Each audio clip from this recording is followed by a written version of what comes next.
Ladies and gentlemen, welcome to the inaugural debut episode presented by Hello World Sports, where the money resides.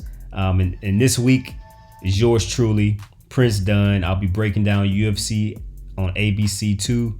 And we'll basically be giving you guys some insight on some of the fighters in this upcoming card this weekend to try to see exactly where potentially you can make some money and see where the money resides. Where the money resides. All right, so let's start off. It's gonna be a quick rundown, guys. So let's start off. We got Mike Perry versus Daniel Rodriguez.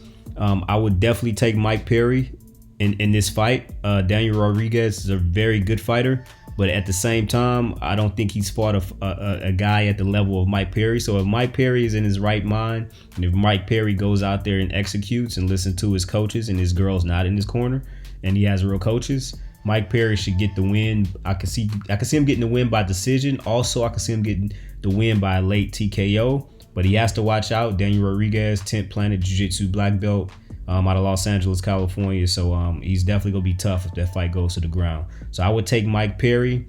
Mike Perry was the plus 135. So I would take Mike Perry in that situation. Next fight on the card. It's pretty much even money when you're talking about Nina Asarov Nunez versus Mackenzie Dern. This fight is kind of hard to pick. It's basically a pick'em fight. As you can see, a lot of the different money lines, they're still trying to figure out exactly what's the right direction to go. A lot of them are leaning towards Nina Asarov, which would make Mackenzie the underdog. But at the same time, I like Nina a lot. If that fight goes to the ground, Mackenzie could potentially get a submission, or she could potentially control her and get a lot of top control in order to control the fight.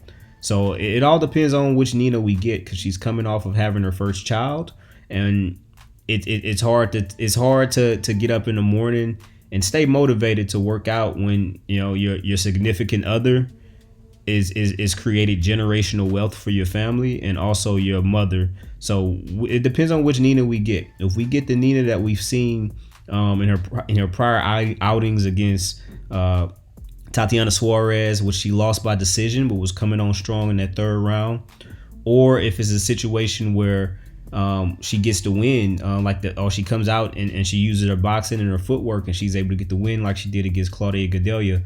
So it all depends on which Nina Asarov we get. But that's one of the fights I'm looking the most forward to out of these whole 5 fights on the main card that'll be on ABC. But in this situation, I would stay away from this fight. I would seriously stay away from this fight. If you want to take a risk and you feel like you're feeling a little loosey goosey, and you want to put some money, I would put the money on Mackenzie Dern, and I would put the money on Mackenzie Dern by submission. If you're feeling good and feeling loose. But otherwise, for your hardcore bettors out there that's looking to win and not to have fun, I stay away from this fight. Next fight, we got Sam Alvey versus Julian Marquez.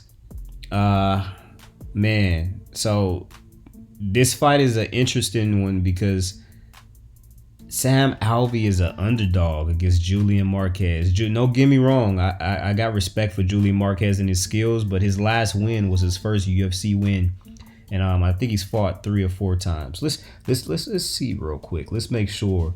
Because he was somewhat on, I would say, a losing streak prior to his last win. So I find that interesting that he's the favorite against a vet like Sam Alvey, who's a journeyman. I think it's safe to say he's a journeyman, but he's still a really good fighter. He's still a really tough fighter, and you have to respect his power at all times, and you have to respect his craftiness and his overall, I guess you could say, MMA prowess when it comes to just having octagon control and being able to do what it has to do to get the win. And so pardon me. So Julian Marquez, that was not his first win, his last fight. So that was his second win because he beat Darian Stewart prior to losing the Ultimate Fighter finale. He was the Ultimate Fighter. He's the Ultimate Fighter alum. So prior to him losing the Ultimate Fighter, he got a win in the UFC. And also a Contender Series guy. So it's kind of hard when you see these fighters that come into the UFC during the COVID times, because at that point Dana White and the UFC was just trying to find guys that they could find to fight to keep the promotion running, and so it's hard to really know what guys were actually quality fighters that he brought in during COVID times, and I think we'll find out. Shamaev is another one. Even Kevin Holland is another one. Like, there's a lot of guys that came in during COVID times. So 2021, we go figure out who a lot of these fighters are, and if they really are the real deal, or if COVID times we were all just sold wolf tickets for our entertainment, which I'm not mad at that at all. But if you want to bet on this fight, I would definitely take Sam Alvey. I could see Sam Alvey getting the win. But at the same time, you have to look at reality. Sam Alvey is an older fighter, hard as hell to finish. So I do not see Julian Marquez finishing him. But we'll see how that fight plays out. But I would take Sam Alvey by decision if you want to make some money on that fight. The next fight, Sokoudjou versus Arnold Allen. So I'm trying to figure out how Arnold Allen is an underdog in this fight, because I feel like if it goes past the first round or the first 6 minutes and 30 seconds, I would take Arnold Allen to have the advantage in that fight. So we'll see how that fight plays out. So either way, I'm not sure. This is a fight you may wanna stay away from, but if you don't, I would definitely consider Arnold Allen by decision if you want to make some money. You're going to need the outcome with this one too, because I don't see Arnold Allen being able to get the finish at all in that fight. And so as we proceed, like I told you guys, it's going to be a quick breakdown. As we proceed to the main event, Marvin Vettori versus Kevin Holland. This is an interesting fight because Kevin Holland is the biggest underdog on the card, and I don't think he's ever been an underdog like this in the UFC. He was an underdog against Jacare, but not to this extent. Plus 235 is lightweight disrespectful.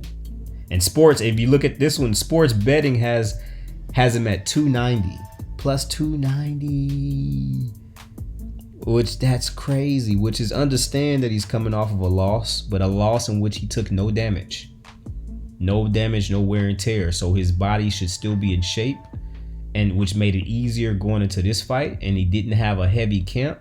So, and he's the type of guy to where I feel like he fights better on short notice than he does when he gets a full camp, because he's a guy that the more he has to focus, the more I guess you could say downside to his performance you can expect, because he's a guy that just fights. He's not a guy that's preparing, that's watching film, that's breaking down your every movement.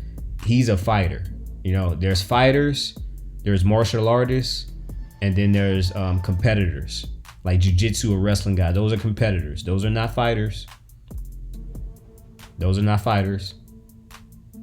And those are not martial artists. To a certain extent, yes. But when I say martial artists, I'm talking traditional martial artists like Lyoto Machida, Wonderboy Thompson style. But when I'm talking about a fighter, that's what Kevin Holland is. Kevin Holland is a fighter. So being that he's such a large underdog, this is the fight that you would want to put money on if you want to really, really, rack in some dough.